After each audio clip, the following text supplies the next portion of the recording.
लइकन के पाला में पड़ गईलू, सबके नजर में चढ़ गईलू। करे जा सुना हो, लइकन के पाला में पड़ गईलू, सबके नजर में चढ़ गईलू। छोड़ दा तू घूमल ना तो पड़ जाई भारी हो, पड़ जाई भारी। जवानी तो हर झर जाई रानी, लइका होई बिहारी। जवानी तो हर झर जाई रानी, लइका होई बिहारी। लइका होई बिहारी, जवानी तो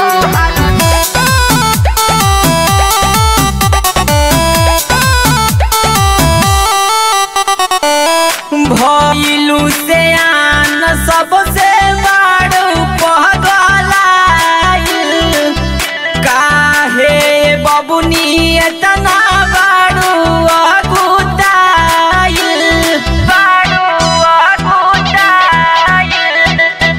भइलू से आन सबसे बड़ पगलाइल। काहे बबुनी इतना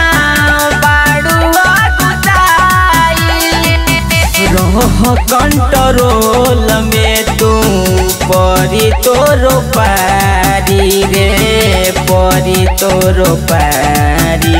जवानी तो हर झर जाई रानी, लइका होई बिहारी। जवानी तो हर झर जाई रानी, लइका होई बिहारी।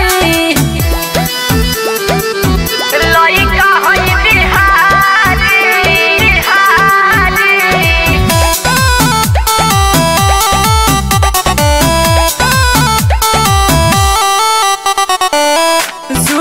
देव सूर्या के तोड़ा जानी भरोसा रे।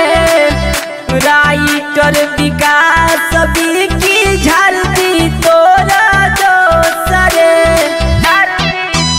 एकदम दोस्त खत्म हो जाई हो। राहुल निखिल राजा के तोड़ा जन भरोसा रे। राइटर विकास की झादी तोरा दोसा रे।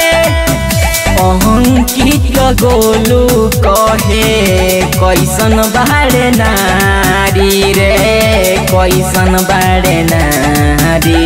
जवानी तो हर झर जाई रा